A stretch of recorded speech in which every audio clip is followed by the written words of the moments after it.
নবী সাল্লাল্লাহু আলাইহি সাল্লামের হিদায়াত ছাড়া অন্য কোনো হিদায়াতকে যদি কি মনে করে, সঠিক মনে করে, সঠিক মনে করে অথবা পূর্ণ মনে করে, তন্ত্র মন্ত্র যত বিচার আচার পৃথিবীতে চলছে, যত দেশ চলছে, এগুলাকে কেউ যদি সঠিক মনে করে অথবা মুহাম্মদ সাল্লাল্লাহু আলাইহি সাল্লামের বিধানের চাইতে, মুহাম্মদ সাল্লাল্লাহু আলাইহি সাল্লামের বিচার আচারের চাইতে, মুহাম্মদ সাল্লাল্লাহু আলাইহি সাল্লামের নীতির চাইতে যদি বেশি উঁচু মনে করে বা পূর্ণ মনে করে, তাহলে তাদের ঈমান থাকবে না।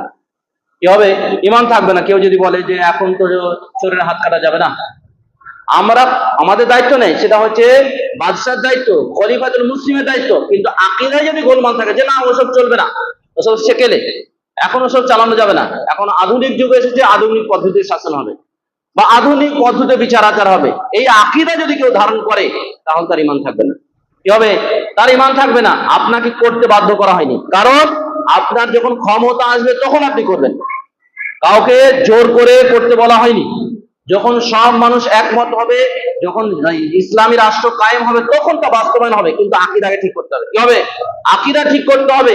আল্লাহ রাসূল সাল্লাল্লাহু আলাইহি সাল্লামের হিদায়াত ছাড়া, রাসূলুল্লাহ সাল্লাল্লাহু আলাইহি সাল্লামের বিচার বিভাগ ছাড়া, রাসূলুল্লাহ সাল্লাল্লাহু আলাইহি সাল্লামের সুন্নাত ছাড়া অন্য কোনোকে যদি উচ্চ মনে করে, তাহলে কি হয়ে যাবে? তাদের ঈমান নষ্ট হয়ে যাবে, শেষ হয়ে যাবে। ফালা ওয়া রাব্বিকা লা ইলাহা হাত্তা ইউহাক্কিমুকা ফীমা শাজারা বাইনাহুম সুম্মা লা ইয়াজিদুনা ফি আনফুসিহিম হারাজান মিম্মা কাদাইতা ওয়া ইউসাল্লিমু তাসলিমা। সূরা নিসা আল্লাহ তাআলা বলেন, আল্লাহর কসম, তাদের সমস্যার সমাধান যদি আপনাকে বিচারক হিসেবে না মেনে নেয়, এবং তা যদি আপনি যখন বিচার করে দেবেন খুশির চিত্রে যদি না মেনে নেয়, তো তারা ঈমানদার হতে পারবে না।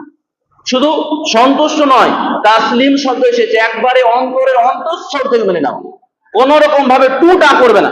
কেন হলো, কি কারণে হলো, কেন হবে, এরকম চিন্তা ভাবনা কল্পনা ব্রেনেও নিয়ে আসে না। ঠিক আছে? কয়টা কারণ হলো? 4টি কারণ বলা হলো। ঠিক আছে, টাইম হয়ে এসেছে।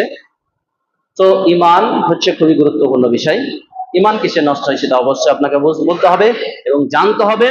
এবং ঈমান সম্পর্কে আমি কয়েকটা বইয়ের নাম করছি, সেটা হচ্ছে আগে ঈমান সম্পর্কে জানতে হবে। আব্দুল হামিদ মাদানির কিছু তাওহীদ সম্পর্কে বই আছে, সেটা পড়বেন।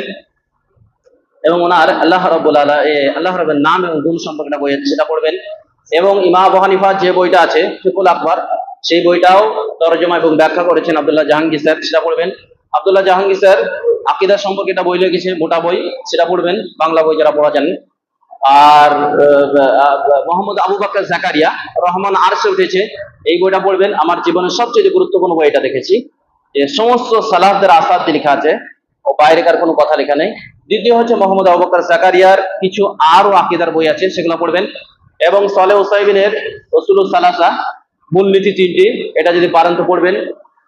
আর আরো কিছু বই বাজারে রয়েছে, ইমাদউদ্দিনের, উনি একটা সুন্দর বই বাজারে বাহির করতে দেখলাম, ও বইটা হেবি সুন্দর। ওগুলো যদি পড়বেন তাহলে ইনশাআল্লাহ আলোচনা করলে বুঝতে পারবেন। আর যারা বই পড়তে পারেন না, মোহাম্মদ আবু বকর জাকারিয়ার বক্তব্য শুনবেন। কি করবেন?